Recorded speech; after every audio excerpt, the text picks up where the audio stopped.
No more Grant Morrison. Yes, no more Grant Morrison. We are done. We're done with that. And I even worked out. I was in such a hurry to get to you. I just left my workout certified jiu-jitsu rash guard on. You're just like, I'm worked out and I'm ready to podcast. Let's go. Let's go. Like, I didn't want to miss this. Like, this is exciting. It is. I have never read these books. Oh, you have. I haven't. This is a treat. Yes. Yeah. I don't know. I don't know if it's a treat. It's something. It's something.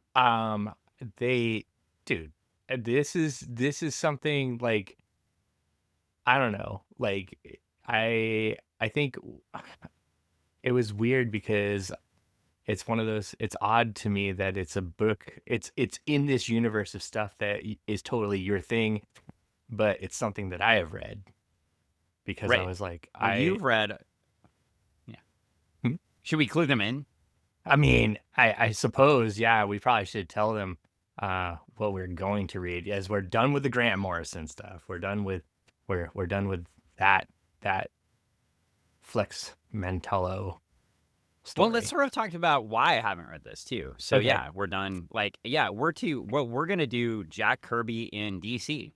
Whoa. And what we're doing some Fourth World stuff, and there's some really good reasons why I have never gone back and read all this stuff. Now, I have certainly read some of the Jack Kirby stuff. So Yeah. specifically, I haven't read the Fourth World stuff. Now, I've read Commandy. Mm-hmm. We read OMAC. Yeah. So I had read some of the other Jack Kirby stuff. I'd read The Demon. Mm-hmm. But I have never gone back and read the Fourth World stuff. And there are a couple of reasons why. Okay. Number one reason is we were introduced to Darkseid. It's kind of just a comedy of like timing. Oh, we were yeah. introduced to Darkseid as kids in the Superpowers TV show and the Superpowers characters. And I thought Darkseid was like a mustache twirling villain. Mm-hmm. And was obsessed with Wonder Woman. Yeah. Which is not this at all. No. There's no bondage here. Well, not in these books. We haven't got to Lash Arena yet, and the what are Big Barda's friends called? I'm trying to. I should know this from the JLA books. I'm trying to think. I don't recall off the top of my head, but they were in the orphanage with Granny Goodness, but they're the female Furies. Female Furies, which is interesting because Wonder Woman's Golden Age daughter in Infinity Inc. was called Female Fury. Fury. I don't think you need the qualifier. Yeah, it's fairly obvious. Yeah. But so there was that, and then I think the other, and then I started Legion in 84, or was it 83? But my first issue was the Starboy 306 issue. And so the reintroduction, and now I'm going really crazy. Hey, we're going to talk about Darkseid, right? Yeah. Okay, yeah. Eventually. But we're not going to talk about Darkseid. Kind of, sort of, but not quite. Not exactly, but we'll get there. We promise. But Darkseid appeared in Legion of Superheroes in 293 and 294, and my first book was 306 in it was cover date December 83, so that book would have come out in the summer, which makes sense because we were on a camping trip, right? So I got that, and then that was my first book, and then I didn't get another one until like the next year, and then I started collecting them. So I missed the Darkseid appearance in the Legion until I had to go back and buy those books a few years later. And then when I bought those books, I mean, the Legion story, the Great Darkness Saga, is a great story. And it's interesting now because in the front matter, we're reading this out of an omnibus and the issues. So we're looking at both. It's a twofer. We've got twofer, but the omnibus has a good front matter. Also, I've got this really cool book called Old Gods and New. It is cool. And you have the PDF version if you so desire to read through it too. And, I have been. Has all these cool like concept art pieces. Like check out that original concept art of Darkseid. So neat. Metron, and And so, and then, the other thing, and then I pulled out just for fun, just to rub it in, my Jack Kirby checklist. Because you don't have this, and I this don't doesn't have come that. in PDF. No.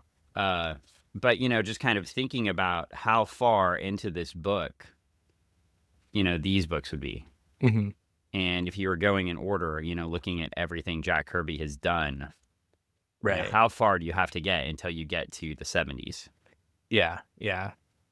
And that's just, it's kind of crazy when you start to think about it. So much work. He put so much work in. And this actually lists it in alphabetical order, which is sad because I wish it was in chronological order. So that you I mean, can I go back don't, because I feel like that'd be more confusing. and- But it'd be really cool to be like, just open it and be like, oh, the fourth world is like 3/4 of the way through, right? Boom. Yeah. And if you don't know who Jack Kirby is,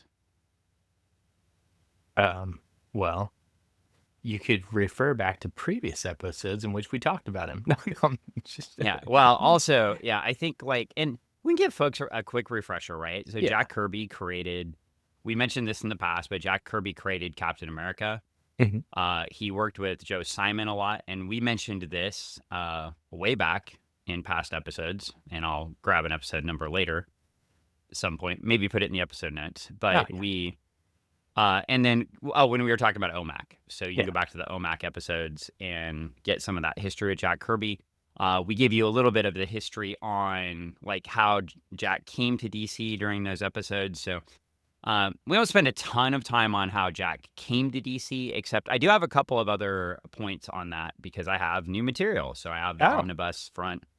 So Mark Evanier, like one of Jack Kirby's proteges, basically Jack Kirby had his own studio in LA when he was doing these books for DC.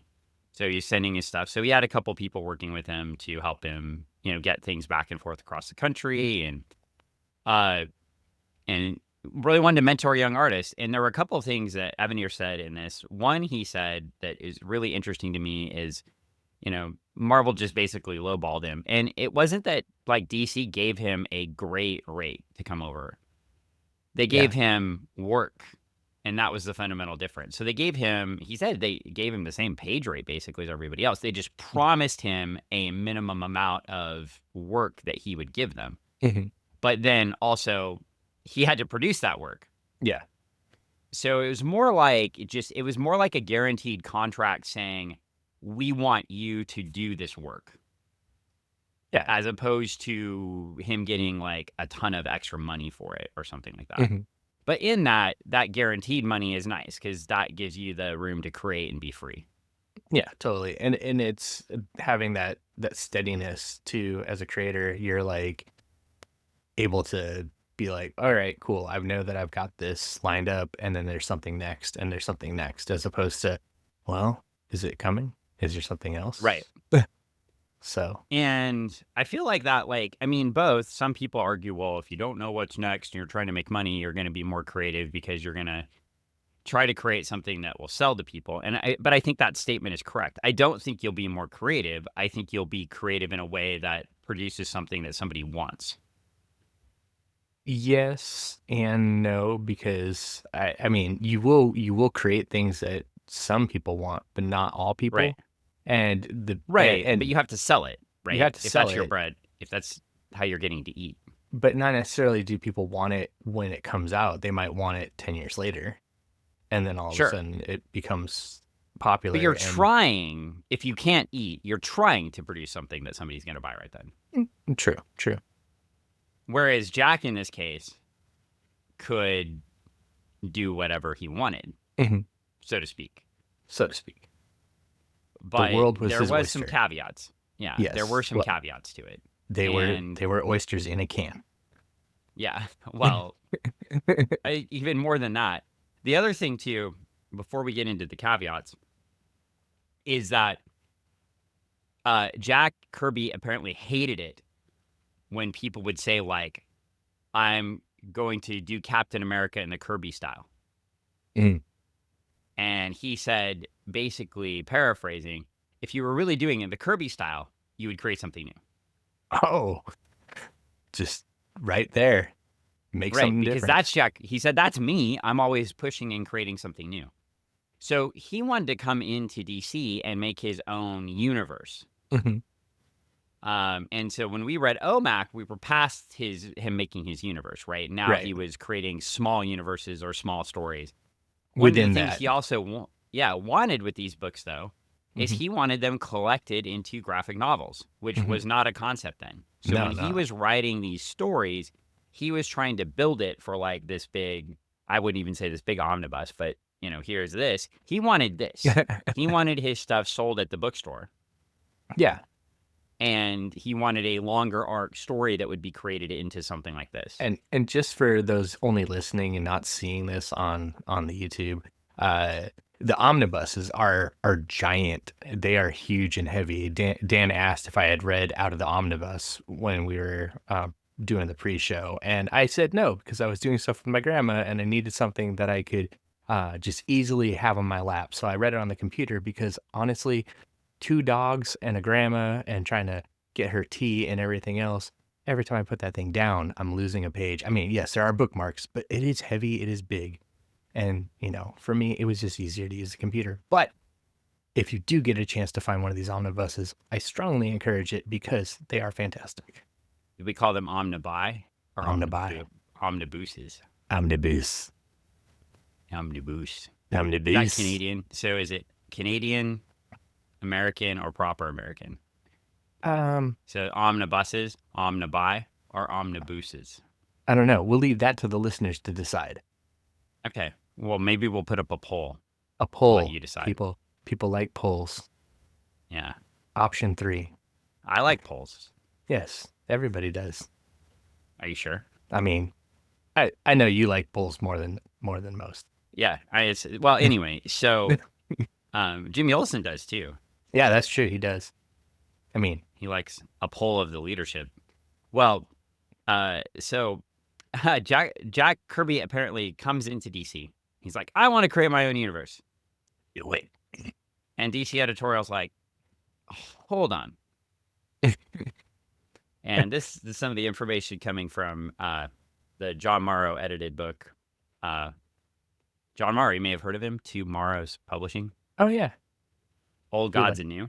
Yeah, we And like them. apparently, yeah, Jack comes in and they're like, now hold on. We do want you to create some new things, but you're Jack Kirby and you're going to write some of our existing stuff too. Oh, And what I had always heard in the past is Jack Kirby took the lowest selling book. And I think I said that last podcast and said, just give me your lowest selling book. And that was not correct. That was corrected in the omnibus front matter. He didn't say, give me your lowest selling book. He said, give me a book that doesn't have a creative team on it right now because I don't want to take the job away from somebody else. oh, that's that. Yeah, solid. Oh, cool. Yeah. That makes the story better. Yeah, because that's like I want to do something, but I don't want to take anything from anybody, and I just want to do this thing. Let me do it. So he picks up Superman's pal, Jimmy Olsen, because, Ex-pal. well, pal, that's what the cover says. Yeah. And Superman's pal, Jimmy Olsen, through the Silver Age had been I would say like a cross between 60s Batman, like Space Batman, Mhm. and Superman books. It was an interesting book. So I grabbed a couple of my Jimmy Olsens here. Oh yeah. Now, of course, some of them They're may have checkerboarded. Legion of Superheroes time in. Yeah. Yeah. I do have a checkerboard one, but I don't have any 10 centers with me, but I do have a 12 center here. Nice. And this is Jimmy Olsen right here using kryptonite on Superman. And as you can see, the Legion of Supervillains. See the Legion of Supervillains in the background? Yes. Yes. They are making a random appearance. I'm not sure why the Legion of Supervillains from 1,000 years in the future are showing up with Brainiac and Luthor to help out Jimmy Olsen here, beat up poor Superman. I don't know. But they are the convention of the anti-Superman gang. No. May later be known as Intergang. Gang. Wait, no. It- No, Very Inter Gang. different, as we will Very. find out in our next few issues. I Uh, see. but Lex Luthor is the chief of the anti-Superman gang here, as you can see. Yes. And Cosmic King is the crime commissioner. Saturn Queen is over space raids. Lightning Lord is over espionage. I've never thought Lightning Lord had particularly good espionage powers. Throwing lightning at people is kind of an out front, like, kind of thing. Yeah, it's like, oh hey, I'm gonna be really really stealth, but I'm gonna throw lightning. Yeah, got it. And Brainiac is the director of new crimes, as you can see. The director of new crimes. So that's very important. You probably can't read this because it's going to show up backwards on the screen, so that's fine. So the director of new crimes.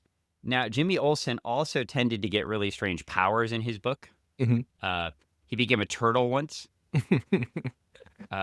He also had a serum very similar to, and now I think that the Justice League office should have gotten a little bad here because he had a Oh. serum very similar to one elongated man. Oh, But if he drank his serum, he became Elastilad. nasty lad.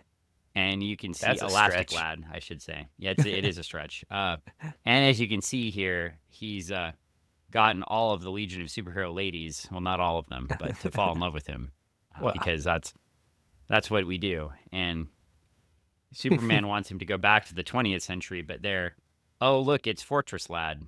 No, we probably shouldn't talk about Fortress Lad. Yeah, skip. All right. And then, and here's another one, very typical, like Jimmy Olsen annual type book, but this is an 80-page giant here. You were looking for checkerboards. Oh yeah. But another that's example of Jimmy Olsen where he's a cowboy and a singer and a Ah. millionaire and he's the star of impersonations. He might be the master of disguise. Nice. That's why he's a turtle. Turtley turtle. That is why he's a turtle. Oh my gosh. I have that single issue of him in a band or singing and stuff like that as a single issue. It's a good one. Yeah. I love Yeah, it. he's and so the Jimmy Olsen books were they were part of the Superman office, very very much in the vein. They had Superman's girlfriend Lois Lane. Mhm. So at the time they had Superman's girlfriend Lois Lane. Mhm. They had Superman's pal Jimmy Olsen. They had Adventure, which Supergirl was in when this came out. They had Action, which Legion was backups in. That's where we read the drug story with Jim Shooter. Mhm. And then they had Superboy. And then down the road, and I think this is about the time. So when they hired Kirby, I think this is about the time they switched Legion over as a backup for Superboy, which does make a hell of a lot more sense than being a super backup in Action. But Yeah. would have gotten a lot more exposure in Action. So, I do think, sometimes I think these old editors in their cigars, we make kind of fun of them for how they controlled the Superman office, but they were savvy, right? Build a property up and then move it over so people follow it, build another property up. And in this case, I wasn't as much of build a property up. It's just like, Jack, you have to do one of our big books. Yeah. And he says, fine, give me Jimmy Olsen, Okay. which is weird because Jimmy Olsen doesn't seem like a very good fit for Jack Kirby. I don't know. I mean, it's got there's something there. It's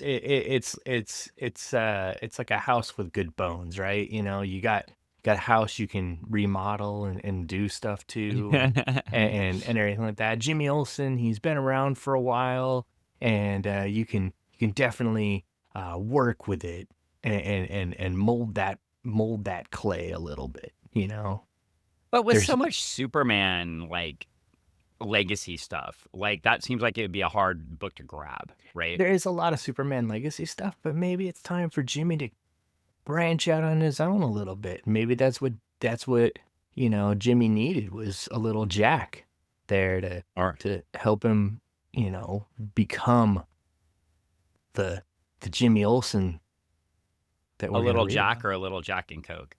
about. Well, I mean, a little bit of both. Who knows? I mean, based on this issue, it was probably not the liquid Coke either. This one and the next one for sure. Whoa. Yeah, the powdery coke. Yeah. Well, I think the really cool thing about this, and we'll get into the issue, we just want to give you a little bit of front matter on this Of and we'll course. try to tie in some of the Jack Kirby fun I facts as we go through these issues too. I can tell you I honestly, you want to know why I'm sure Jack Kirby did pick Jimmy Olsen as the book he wanted to cover 100%.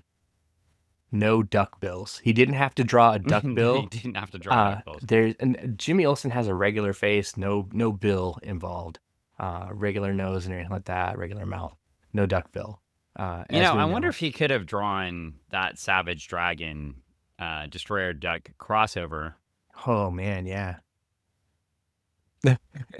Because just thinking, like, I wonder if, like, he could draw a fin as well.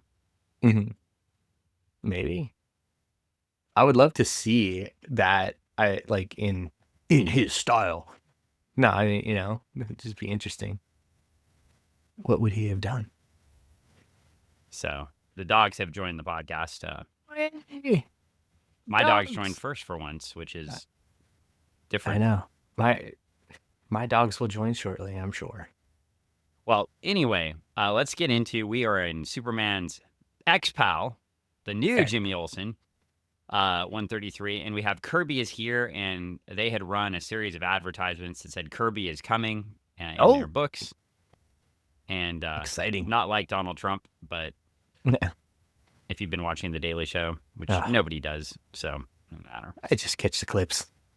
Yeah, but we've got Jimmy Olsen riding on a tricycle, like a trike, like a motorized, like a three-wheeled motorcycle for people not seeing this there.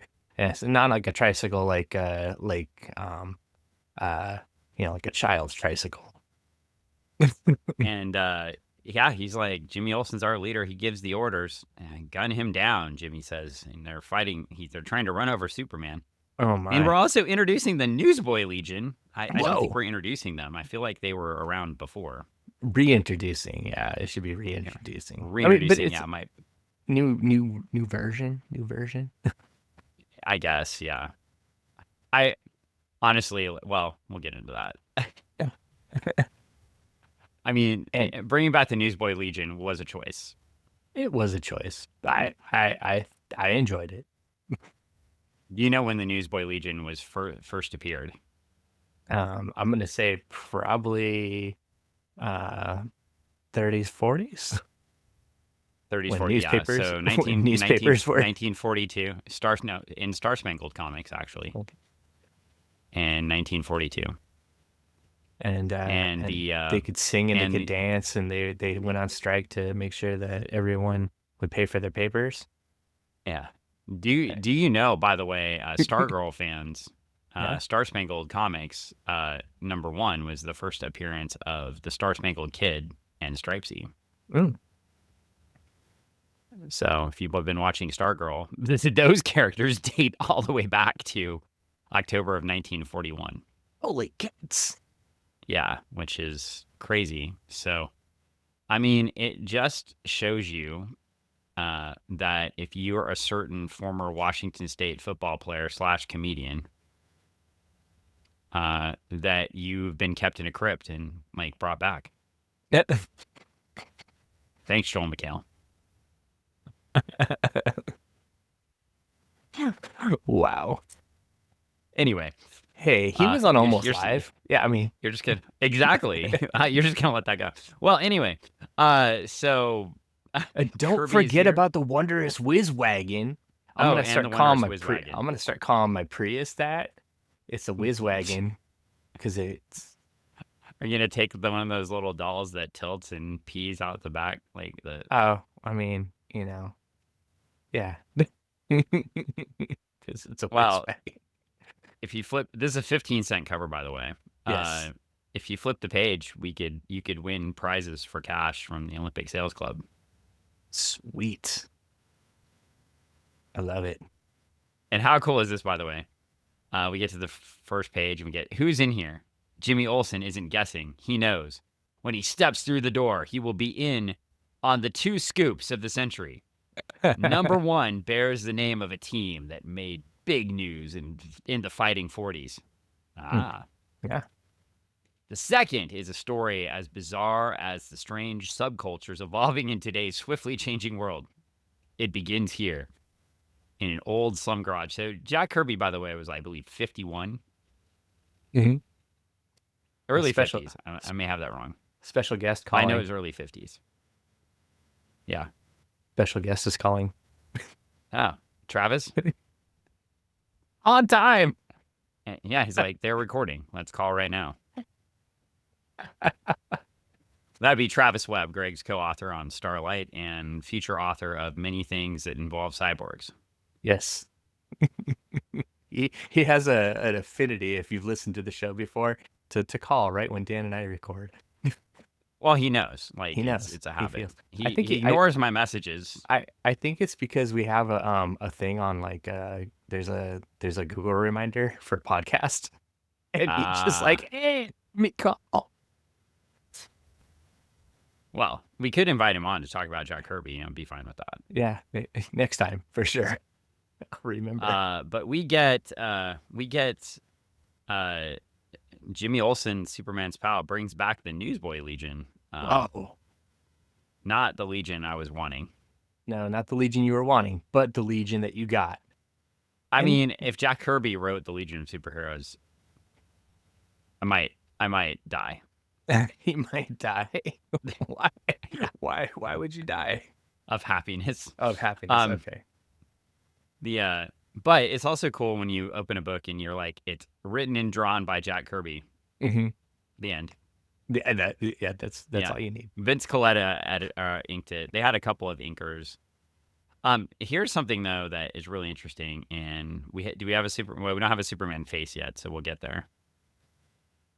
We flip the page and we get introduced. We start getting introduced to a giant car. Mm-hmm. I feel like Jack Kirby has to have giant cars and everything. This is like cool. the Fantastic Car on steroids. It is so cool. Yeah, I mean, I don't know how I feel about this thing. It's I mean, it takes up 2 pages.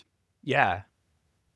You open the book and then bam, you're like, whoa, look at that. Well, it's also too kind of a shock to readers. I mean, if you're reading Jimmy Olsen, and I'm not sure if anybody was, but if you're reading Jimmy Olsen, now a lot of people were, but if you're reading Jimmy Olsen, all of a sudden he pops into this giant car with all these kids walking around. Mm-hmm. I mean, and you kind of discover they're not really kids in a second. Yeah. But some of them are and some of them aren't. They're kid-like, but not quite kids. But they're basically like telling Jimmy that they're the Newsboy Legion and they're building the Whiz Wagon. And you get kind of introduced to it. One of the things I do like about Kirby is, without doing like a roll call initially, he'll do a roll call panel on the next page. Mm-hmm. But he gives you a little bit of their personality before you even get to the roll call. Oh yeah, in the dialogue, it's great, and Yeah. you're like, you kind of get a taste for who these Newsboy Legion characters are. And it's not a like 90s crappy book from a company that started with I and ends in J. Where it's like, here's the first page. Here's my lineup of generically named X-Men. Follow And them a as they have no catchphrase. personality. Yeah, and we'll develop. Trust us, we'll develop their personality for you over the next 10 issues. And it's like, we get a little bit of it. Also on page 4, I didn't know this. I didn't know this, that it was introduced here, and I probably should have. But Jimmy says, when my new boss, Mr. Edge, assigned me to the story, I always thought Morgan Edge was in the mainline Superman books. And he went to work for, what is it, WCBS or whatever, Yeah. And that was introduced here. Introduced here. Jack Kirby made them work for the new company. Ah. Or the new leader. Galaxy Broadcasting. Yeah, which is And, all throughout the 70s Superman books, you see him working as a newscaster instead of a reporter. So it puts another element in. How can Clark Kent make it back to broadcast the news at 5 o'clock if he's out being Superman saving the world? Oh. What kind of excuse will he make today? Which you kind of have that element. But yeah, what I was reading in the Old Gods book Mhm, was that this one here was mhm. that originally DC editorial wanted Morgan Edge, or Jack Kirby wanted Morgan Edge to be a villainy character, and we'll Yeah. see how it goes. We'll see who wins. And Ah. DC editorial wanted Morgan Edge to be an ongoing character. Mhm. And I don't mind introducing that now. So then, like, as Jack Kirby writes this character, let's see what he does Yeah. with the character to meet the needs of editorial. But this is another cool thing is when he introduces a concept, it's so good that they're like, oh, yeah, that makes sense. That modern updates the character. Mhm. And we get introduced to Mr. Edge, and he just looks like an asshole. He does. I really love the panel, the two panels side by side of Jimmy and him, because Yeah. Jimmy's in the stance and then Edge is in the stance, and it's very, the juxtaposition of them together and apart is just great. It's just so good And the other because part of it too, I think, like, you're looking at Jimmy mhm, and you can tell Jimmy's smile is genuine, mhm, and you can tell Edge's smile is not genuine, yeah, even though they're basically drawn in the same way.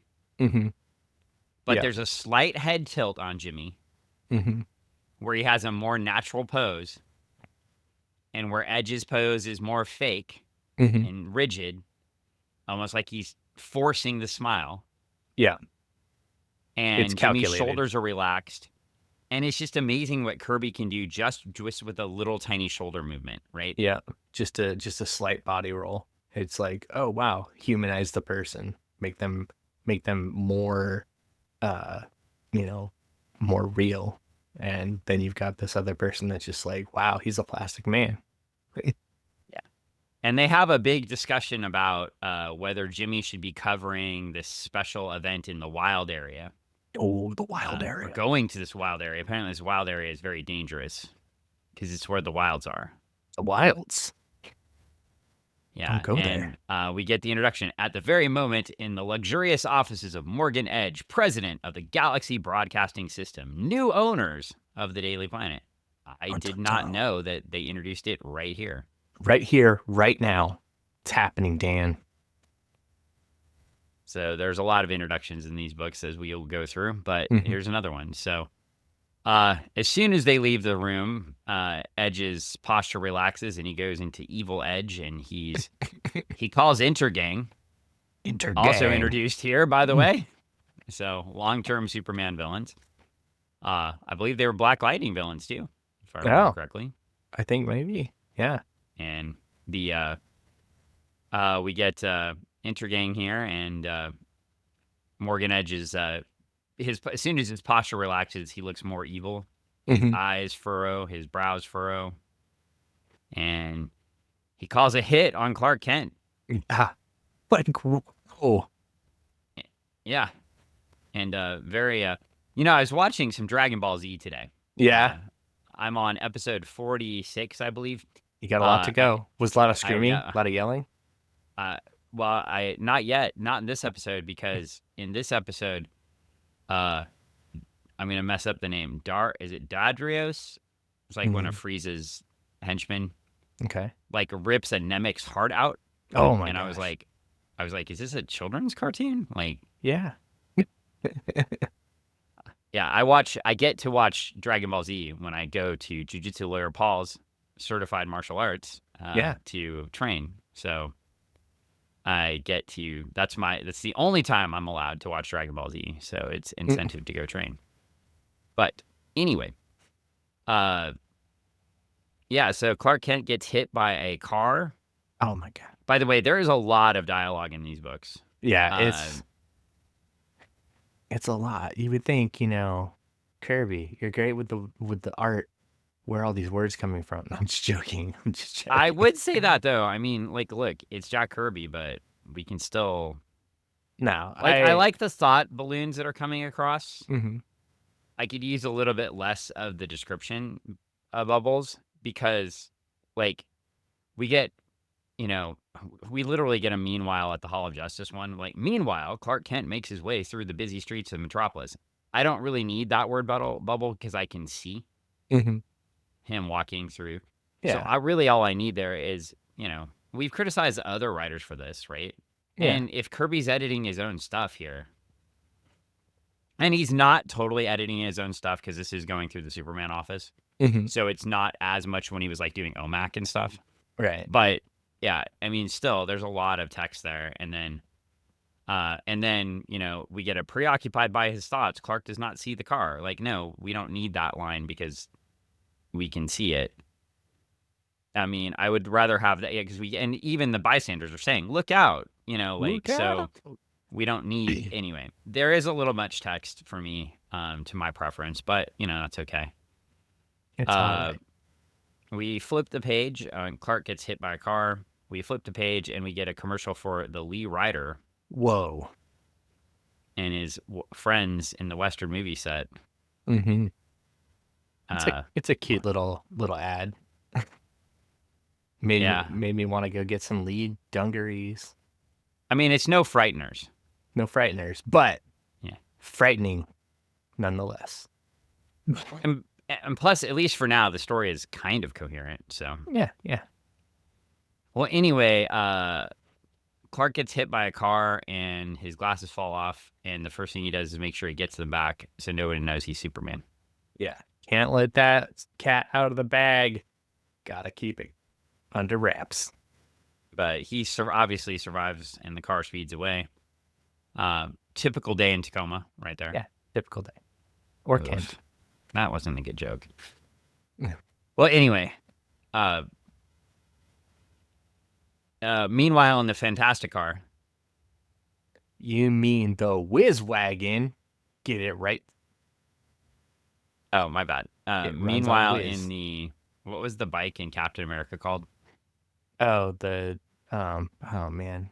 I keep getting that mixed up with the one from the fake Lobo one. Yeah, the fake Lobo's bike. Shitty Yeah. Lobo. Yeah. Shitty Lobo. Riding the fake Captain America bike. Yeah. Riding the fake Lobo bike. Lobo bike, yeah. But anyway, we get they're in the Whiz car and they're talking about how they use magnetic repulsion. Oh, and by the way, I did forget to introduce these guys, so let me go back a couple pages. Oh, okay. And we get the Newsboy Legion is Gabby Jr. Oh. He says, my dad was the handsomest of the original cast. And he looks like he's a teenager or like a 13-year-old, maybe 14-year-old. We get Big Words, who looks like a full-grown adult. Big Words. And because he is really smart. We have another guy that's just called Tommy. We have a new guy who isn't a legacy character. His name's Flipper Dipper. Flipper Dipper. Because he's hip on scuba diving. Yeah. And we have Scrapper Jr., whose dad was Scrapper. Kind of like a Scrappy Doo. I believe the Newsboy Legion, their whole point originally was that they delivered newspapers. Mm-hmm. I mean, I guess they could still do that now. They could. But apparently, if they succeed in their mission, they get to keep the Whiz Wagon. So sweet. Yeah. So well, they're off in the Whiz Wagon, and just whizzing around without the protection of Superman for now. Mm-hmm. They get on the water. We get introduced to more of the characters. They're talking. We're learning more of their personalities. Mm-hmm. And we run into the Man in the Iron Mask and Dr. Doom. Oh my gosh! I thought they ran into Daft Punk. Oh, that's what I thought. I thought it was like all around the world. And I thought we were getting a team up. Oh, okay. Team up. Well, they even call themselves. This one guy's like, "We got visitors, Iron Mask." Oh, Are they okay.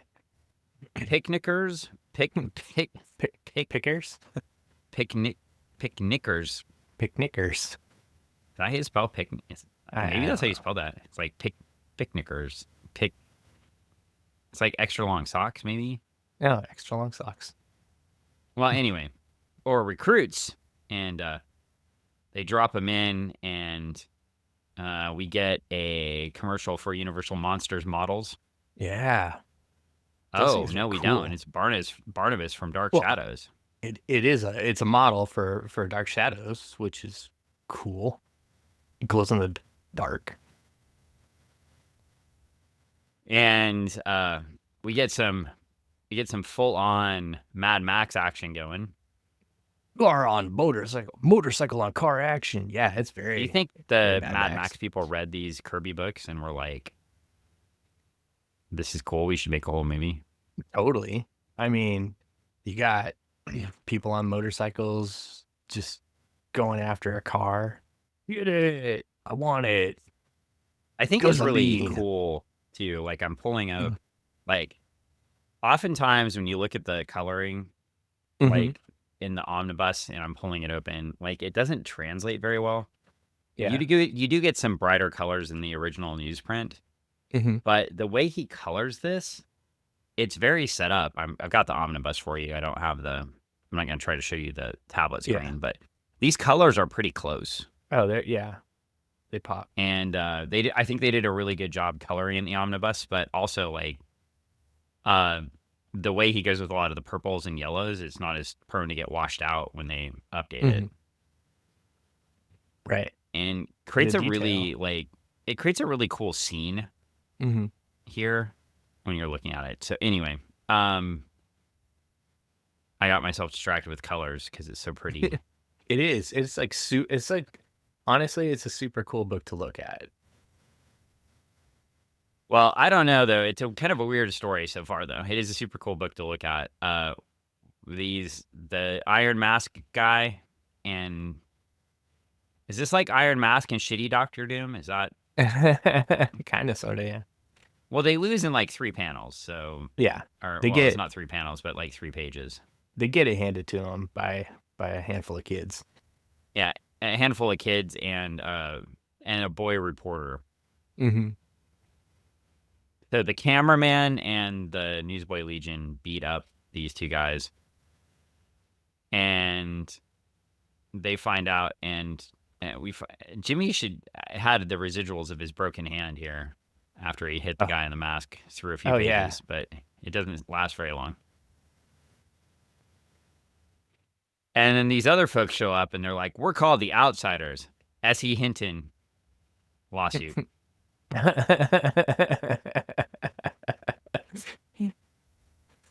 I'm Soda Pop, and this is Pony Boy.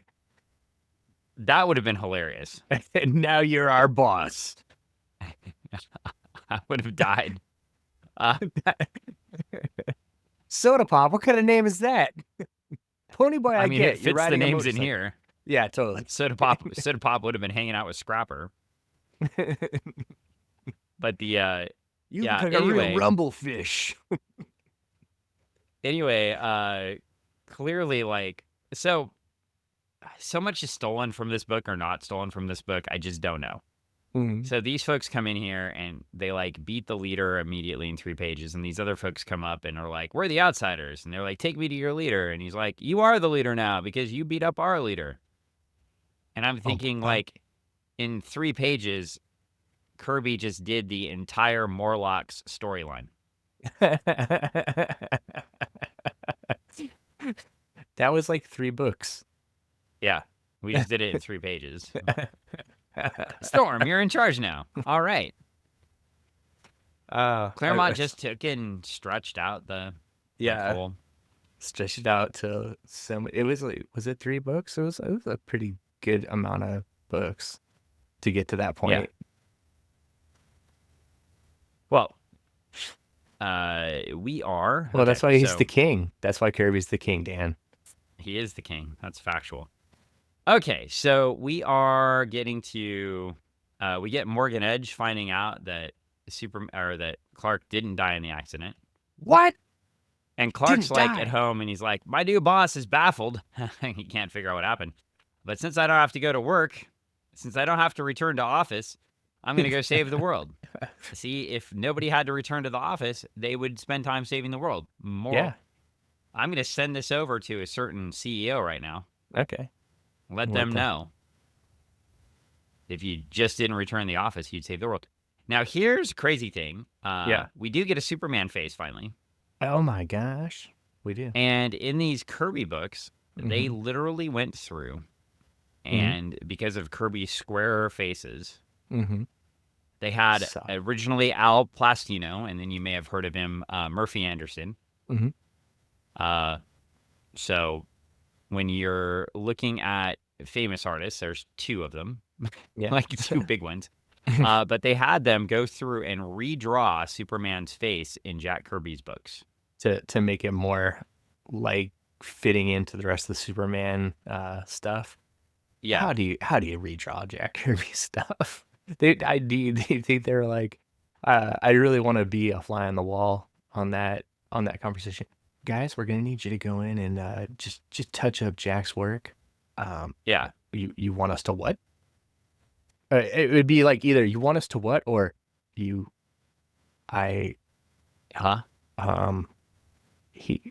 gonna punch me. Right. Well, it's good news is Murphy Anderson and Al Plastino were in New York and Jack was in LA. So they had a couple miles apart. Well, basically what we're saying is Jack would have had to have taken the Elastic Lad serum to punch them.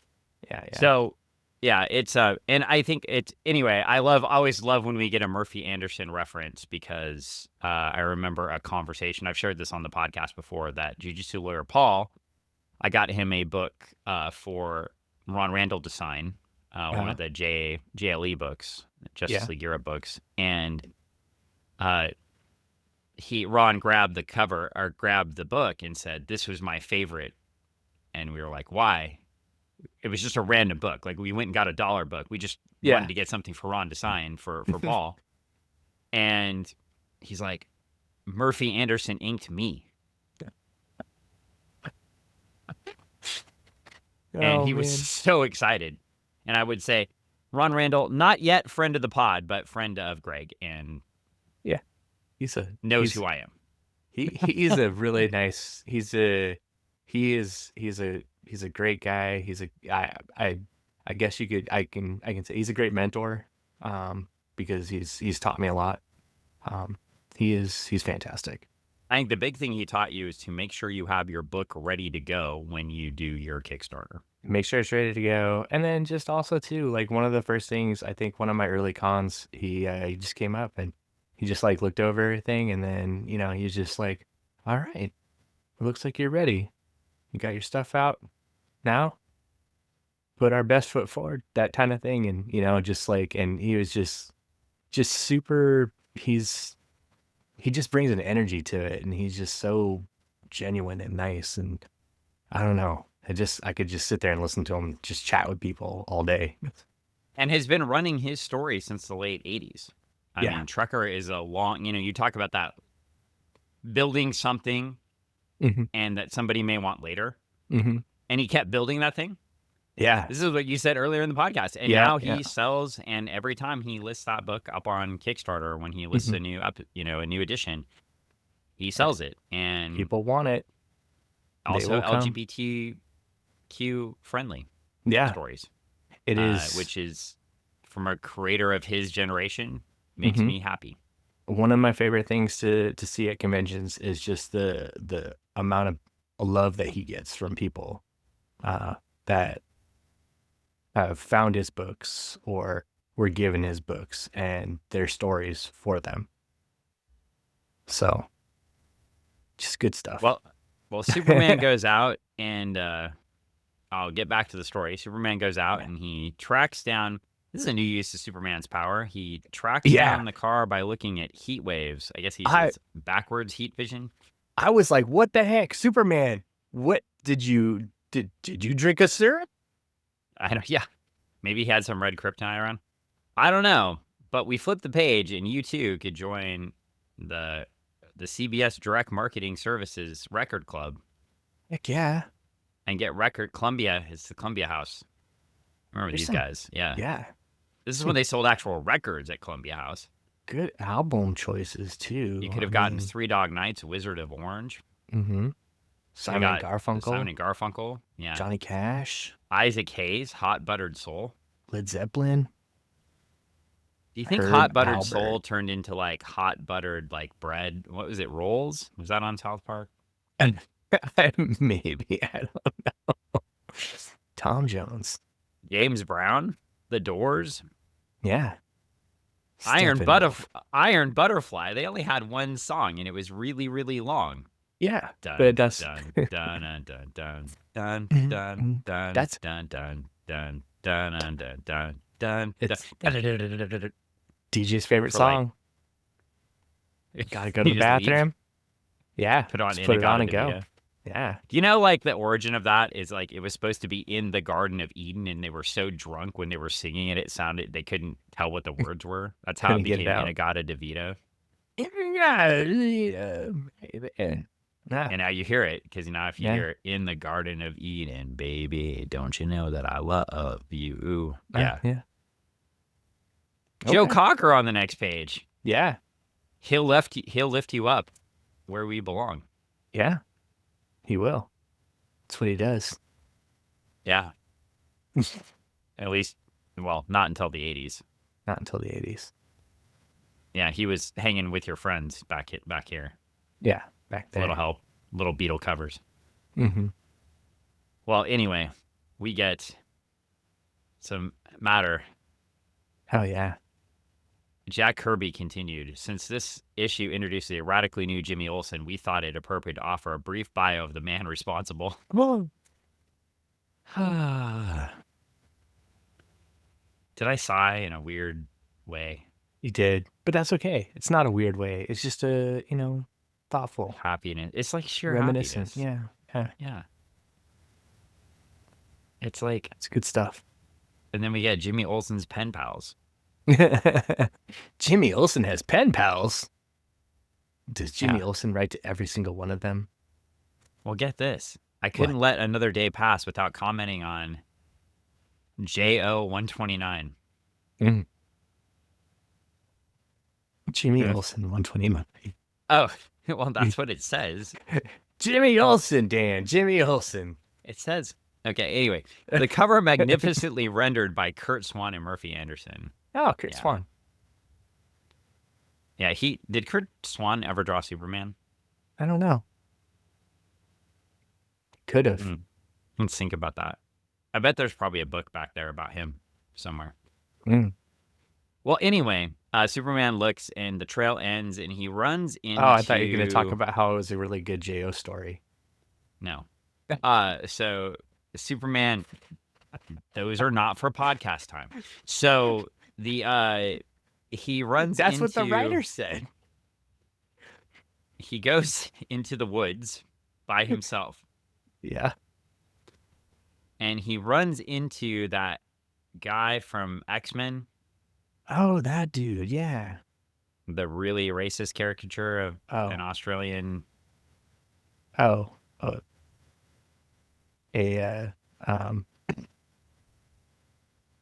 Yeah, let's not bring up the X-Men character right now. They tried. Yeah. Look, they tried. It didn't always work. They tried to introduce characters from around the world. It didn't always work. It didn't always work. But they tried. And in this case, we're going to give them credit for trying. Anyway, this guy is like, I dig your costume. Not original, but definitely in the groove. Like, he doesn't think this is Superman. And he sprays him with gas. And then Superman comes in, and these guys try to shoot him. The Red Fox to Blue Patrol. Because they're vigilantes in the woods. And Jack Kirby's writing Superman is the squarest, most, like, boring guy ever. I have a hunch I've wandered into a dropout society. Anything can happen here. tomorrow night on Newsmax, I tell you how every damn hippie is going to destroy America, and we have to make it great again. Oh my gosh. No, Well, that's no what he Superman. sounds No, like. I know he does sound like he does come across that way. But then And it's he's like, it's for real, brother, only it stands for peace, something you should dig. He just changed it, so that's weird. They like his costume. And then after he beats up these guys and they start running away, he's like, there are no rules here. This is a place of complete anarchy. So Superman has wandered into Burning Man. he Except has. there's a forest there. It's not in the desert. It's the forest. It's like going to Happy Valley Sedona. here, huh? Well, Happy Valley here is like Burning Man. I was thinking he's going to Sedona. Okay, Sedona. Just somebody's got some crystals to share with him, and yeah. Anyway, all of a sudden, Jimmy bursts in with his, what'd you call it? I called it a tricycle. Oh yeah, it's a. Oh, now it's separated. So now he's on his own motorcycle. So is it a motorcycle or is it a trike? Yeah, it looked like he was on a trike on the cover, but now he's on his own motorcycle, and he's like, Superman, get him. We flip the page, and because the internet doesn't exist yet, we get ads for records that replay some of the greatest sports moments. Whoa, man, you could listen to your favorite Howard Cosell moments. Actually, that'd be kind of cool. That would be very cool. Maybe it's like the NFL guy. Oh my gosh. I kind of would like that. But yeah, I kind of would like that too. Like that's not terrible. Not terrible. Well, anyway, they surround Superman on the bikes, looking like a scene straight out of Mad Max, except this came out before Mad Max, so Mad Max probably just stole from this. Mm-hmm. When did Easy Rider? Easy Rider was after this. Was it after this? I think like so, 71. Yeah. Well, anyway, we get Jimmy, and he's like, "Oh, you're the leader of the Wild Bunch." And Jimmy has a domino mask on that's blue. Now he is. So he becomes the leader. And then Superman's standing there, and they shoot him with kryptonite gas because apparently the outsiders have obtained kryptonite somehow and been able to manufacture a kryptonite gas. Okay. I will say there are some parts of the story I didn't like up to this point. Like I'm not a super big fan of the Whiz car. And the weird, like, we use the Whiz car. That's our, if we go do this story for Morgan Edge, we get to keep the Whiz car, right? Mm-hmm. That just seems kind of weird. And, that's awkward. But when we're going through the Whiz, yeah. So you're going through the Whiz car, and that's weird. But then we're getting into this piece here and all the Morgan Edge pieces. And you got weaponized kryptonite gas guns. Yeah. Like, where did they get this? So the Whiz car isn't my favorite plot point. Where they're getting all the kryptonite to. That just seems to play on a Superman trope. But it does allow Kirby to take Superman out of the story. Oh, zap. Zout. And we're back to Morgan Edge. And Morgan Edge is going to report on the project, so we're going to find out. Okay. Oh, one of your favorite pages is next. Okay, so you want the karate, judo, boxing, savate isometric stunts for $1? Or do you want the muscles of steel? I kind of want... How about... what are you looking for? I'm looking at, like, hypnotic control, and I really like the secret agent periscope. I want the 7-foot monster for $1. Oh, 7-foot monster for $1. What about the boomerang? Oh, you should get on here. What? The phony cast for $1.25. Yeah, there's only no, nobody wants that. I think this one didn't age well. The skinhead wig. The name of that didn't age well. The name of that didn't age well. All right. Well, anyway, back to the story. So, they've knocked out Superman, and he wakes up and finds out it was a bit of a mistake. Perhaps he's hanging out with the Newsboy Legion, and they're like, "Hey, what's going on, Superman?" And big words. Yeah, big words. We belong to the Newsboy Legion. friends and colleagues of Jimmy Olsen. Jimmy runs things here. Oh, yes, and you wanted to know where you are. Well, welcome to Habitat. What? And whoa, we get some crazy ass Kirby art here on this page. Yeah. A full page spread of the coolest treehouse ever made. It is pretty awesome. It's very like, just if you imagine Robinson Crusoe, but 10 times better. It is her family, Swiss Family Robinson. Yeah, that's Robinson Crusoe. Yeah. Well, and even in like future state too. I mean, obviously the trees, but if a certain author was reading this, the stacks kind of look like this too.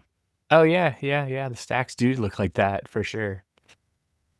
So Definitely. kind of with the running up, and this is the we get Jimmy lecturing Superman. He says, there are many mysteries here in the wild area, but they're only part of the story. I was sent to get Superman. And Superman's like, well, if it isn't young Attila the Hun and his barbarian horde. Dude, Superman, you are a dick. Chill He's out. got no chill. Superman, man. He is Come on. the biggest jerk in this story. Like, it's ridiculous. It's like he And- feel what is he, like the only adult? And this is like the Lost Boys, and he's coming off like Captain Hook.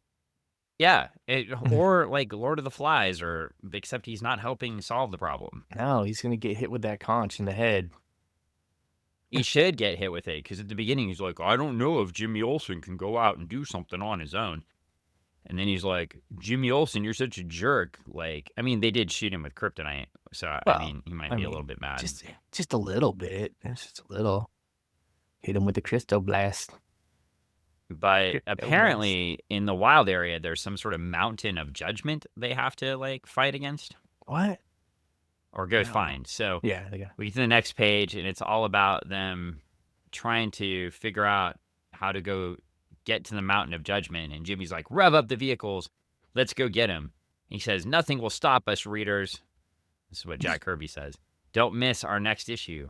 Not if you want to make the wildest, fastest, most exciting run over the Zoom way to meet the terrifying Mountain of Judgment. Whoa. Did Mountain of Judgment fight Mountain Fiji in Glow? Quite possibly. That would be an epic showdown and throwdown, if you will. I don't know who's the okay, you tell me who is who's our face and who's our heel. I think Mountain Fiji is always the baby face. Yeah, okay. So She was Mountain the nice, Judgment's yeah. Mountain Judgment is the evil.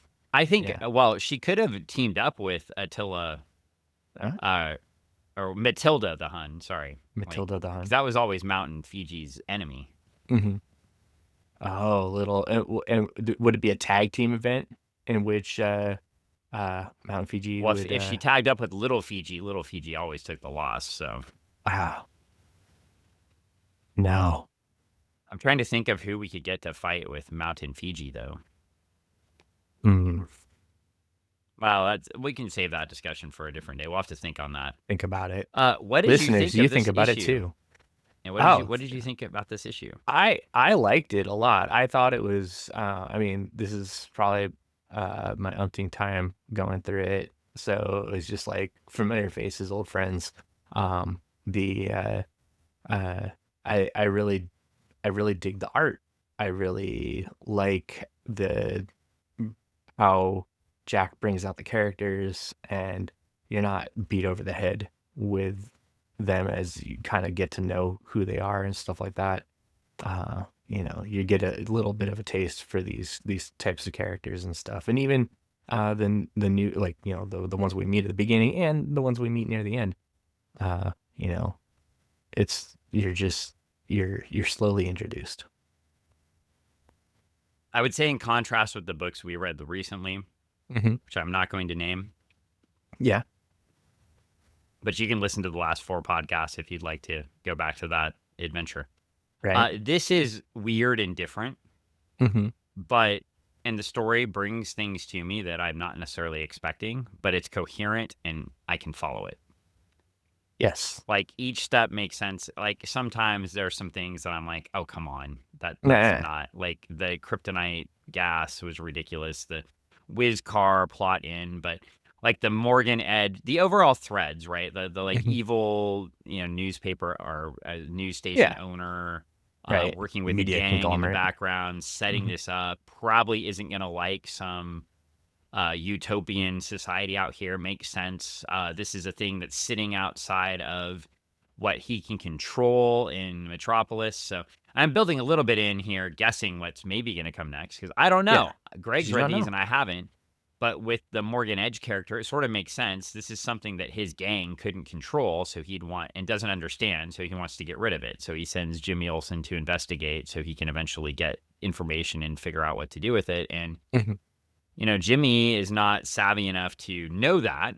So Jimmy is going in, and then we even get sort of the classic Jimmy Olsen kind of. I mean, Jimmy Olsen doesn't change into stretchy Jimmy Olsen, Yeah.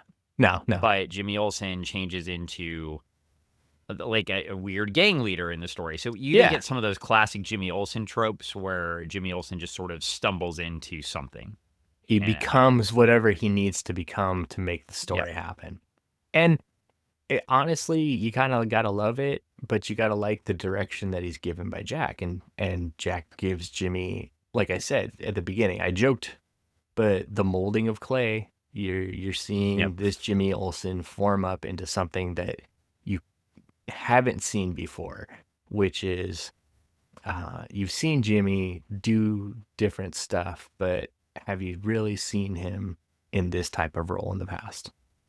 Well, and is this the start of the Bronze Age? Well, it is, but is it the start of the Bronze Age for Jimmy Olsen, right? This is also like Jack's transition from Silver Age Marvel Comics, right, Mhm. to Bronze Age DC Comics. Yeah, yeah. And I mean, it's a logical cut point. It's interesting where if you're, it's hard to define like the Silver Age and the Golden Age and the Bronze Age. Mhm. But if you honestly, I mean, you could make the argument, yeah, the Golden Age starts with Superman, right, in Action Comics, so 1939. Mhm. But you can basically track Jack Kirby's career and define each of the ages, right? So if you look at Jack Boom, boom, Kirby's boom. superhero comics and romance comics from the Golden Age, Mhm. you look at, Fantastic Four #1 basically as near the start of the Silver Age, right? Most people Yeah. argue it's the showcase issue with Barry Allen, Okay. but with the Marvel, I mean, the Marvel Yeah. Silver Age starts with that, and you can argue the Barry Allen Yeah. issue is the start, but clearly Marvel is the driver for the Silver Age, right? Yeah. Fantastic Four, definitely, like, mm, that's for me, that's it. But And then Jack really like driving in right here as we get into the Fourth World stuff, mhm. the start of the Bronze Age. And there's other arguments for it, right? Is it the Green Arrow, Green Lantern, Green Arrow? Is that the start of the Bronze Age? We reviewed that before. The Mhm. super, I don't think it's the Spider-Man drug story. I can make an argument for it. But breaking the code, like, Mhm. that could be it. But I think here when it's the different type of storytelling, right? It's Jack Yeah. coming in and saying, "I'm going to create a novel. I'm going to create this large story that you follow and which is way ahead of its time." Mhm. And we're going to see we're not going to get far enough into the Fourth World, but we can Greg and I mean it's history at this point. We can tell you being ahead of your time isn't always a good thing, This is true at 'cause least for your book. it is and like I said, you can create something that you enjoy and people might enjoy, but it might take a while for it to catch on. Uh, New But Gods, Denny Fourth O'Neill and World. Neil Adams had their Green Lantern Green Arrow book canceled too. Yeah, that's true. That's true. It But I wasn't mean, just this book. Yeah, Spider-Man persists because it's Spider-Man. people, I mean, people have come back to this book and these stories and picked them back up and reread them and hunted them down and uh, you know, push them forward. So, I mean, they're Yeah, not necessarily. it just proves you don't necessarily have to have commercial success to write a good story, and Mhm. these stories persist over time. And, one of the tiebacks I mentioned of why I've never gone back and read these is because my exposure to Dark Side was different. Yeah. But also, like, always something I've wanted to go back and read because the dark side portrayal in Legion of Superheroes was so good. Mhm. Yeah. And I'm like, who is this? Who is this? Like, I've always just wondered, who is this? And of course, I've gotten the later stuff. I had the Dark Side book up here that I grabbed the other day, Mhm. right there, the John Byrne Right. version. Yeah. And it's a I've cool book. gotten Dark Side in like Final Crisis. I've gotten Dark Side in a couple of Legion stories, one really good and one Quiet Darkness, which was not Mm. as good and not nearly as good. It's just too quiet for We've you. got Dark Side Too dark. now in DC being the Mhm. impetus with Mark Waid's All In, and Yeah. they're looking at, you've got the special where Darkseid is the impetus. We're gonna have a Dark Legion theoretically, and we've got Whoa. the Absolute books, and we've got the Absolute books out where the Batman Absolute book went to like a 4th or 5th printing, Hey. and so or Absolute Batman, Mhm. So yeah, I mean it's interesting. I know it feels like they're doing the same thing as Marvel did with in the 2000s, but still, I Yeah. mean, when you get a book that goes to 5th printing in a comics world today, I mean, great. We want Yeah. that because we want that. You want that as a creator because that Mhm. generates interest in the medium. So, And as a reader, you want it because it just means other people are picking it up, and then when other people are picking it up, that just means there's gonna hopefully be more of that out there because, when people read it, then they want more of that created or more stories I like kind that of hate it. created. I kind of hate that it's the Batman book, but that's okay. You and Michael Tanner both.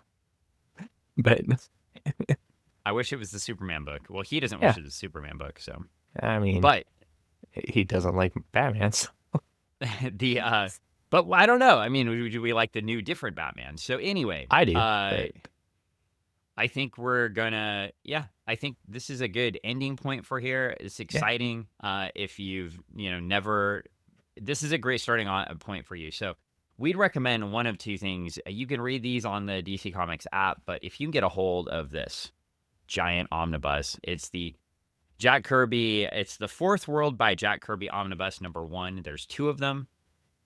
We highly recommend, hey, and Yeah, you're going to drop some money on an omnibus. We get that, but you get a lot. you get it. And, it's not just the stories in here. You get some good front matter and back matter. You get all sorts of stuff. Like you get little bios of the characters in the back.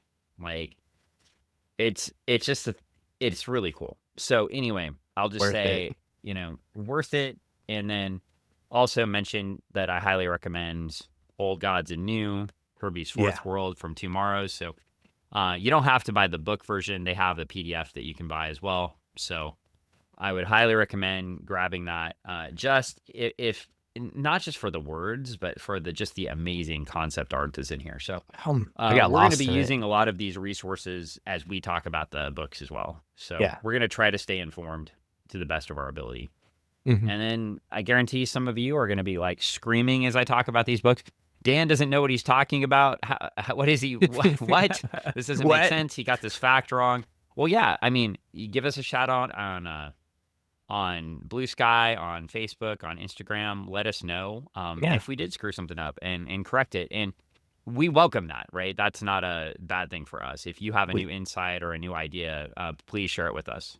Yeah, conversation is open.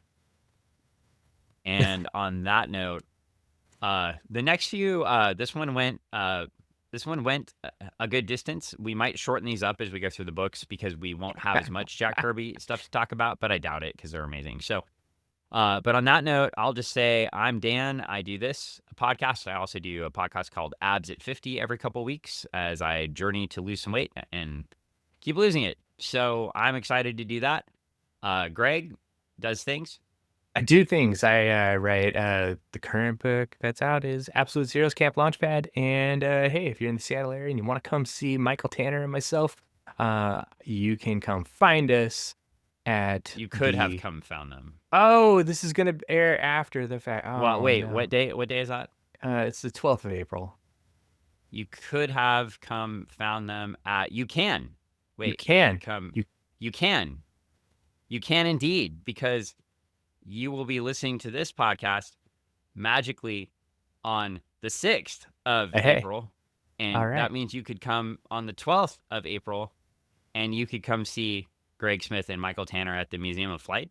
Yeah, for Erie's Day, and come see us. We're doing an author talk from 2 to 3, and you can come and check out the museum, see all the cool stuff that they got going on there for families, and all the cool flight stuff, and then listen to Mike and I talk about writing and working together, and our book and other stuff, and yeah, spend a day, And do that. and then on Sunday the 13th, you could go to see Ye- Oh yeah, you could come to the Retro Emporium downtown Kent on Meeker West Street. Meeker. Yeah, and Yeah. you can see Green Jelly, previously known as Green Jello, uh, and they will be there signing things. You do a meet and greet with them, starting at $20 for bringing your own thing, $30 to get a CD, and $40 for a album, like a record.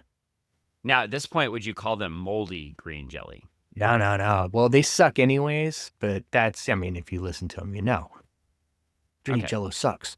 But yeah, no, man, this is like 13-year-old me, super excited. I get to go do a thing at the Museum of Flight. My dad would like flip his lid if he was still alive. And then get to go meet Green Jelly because like 13-year-old me was just Wants listening to that in his Walkman. So like, Well, that's very cool. And you have some future announcements coming soon, but we'll hold off on those for now. And just know that Travis and Greg have some books in the works, and we'll yes. hear about them in the next few months. Yeah, yeah. Excitement, excitement. I was gonna say there was something. Oh, there was something else. There was something else. Something else. Well, That that's was all we get for exciting. now. Okay, We're out. Dad, We're that's all you done. get. Yeah, we're turning off the podcast. So I'm sorry, everybody. You You better get remember nothing else. quickly. No, that's You it. can go That's all. see Jiu-Jitsu Lawyer Paul at Certified Martial Arts on Jackson/Bridgeport and University Place, 27th and Bridgeport. Go train, get Go strong, do it. Get strong. choke people out. He went to a big competition in Florida, and I have some questions about the seeding because he went against the number 2 seeded person in the first round and Uh-huh. put a big leg lock on them. And then in the second round, he lost to the person that won the tournament. Wow. If you beat the number 2 seed, you shouldn't go against like the best person in the next round. That seems a little crazy. Seems kind of weird. But he also lost on points. That person couldn't like choke him out or do anything to him. You couldn't do anything. No. So Jiu-Jitsu Lawyer Paul still not submitted. Yeah. Yeah. Interesting. So watch Interesting. out for this guy. Points. All right. So we'll shut up. Next time, Jimmy Olsen 134. We'll be back. Yeah. More Kirby greatness. Bye.